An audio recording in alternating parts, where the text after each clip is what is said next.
يا ابني نقي الناس اللي حواليك، ارجوك اختارهم. طول ما انت قاعد في المستنقع بتاع ابقى قابلني، وحياة دقني دي ما هتوصل والله العظيم. اصل هي سودة ومقفولة، انت مش هتوصل لأي حاجة. كل اللي هتوصل له الضغط والسكر.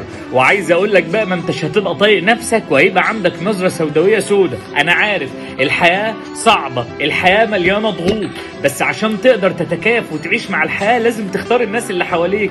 ناس يا جدع يبقى عندهم امل وتفاؤل شوية، ناس تهونها عليك وتسهلها، ناس في عز الشدة والضيقة تقول لك ما تقلقش هتفرج، ناس تاخد بايدك وانت بتفكر في حاجة كويسة، ناس من الاخر تمسك ايدك وتقول لك تعال نصلي ربنا هيفرجها، قبل الصلاة تضيق وبعد الصلاة تفرج، ناس يا جدع تطبطب عليك وتشيل السواد والغل اللي في قلوبنا. عشان كده اختار الناس اللي حواليك، رصيدك الاساسي والوحيد في حياتك الناس اللي حواليك. امشي بقى من المستنقع اللي انت فيه ده، امشي ودور على ناس جميلة تنور حياتك، زيي وزي كل واحد موجود في حياتك بيقول لك كلمة طيبة هدفه انه يرضي بيها ربنا، وانه ينور قلبك وينور قلب كل بني ادم زيك. ربنا ينور قلوبكم وينور قلبي وينور قلب كل اللي بيحبونا.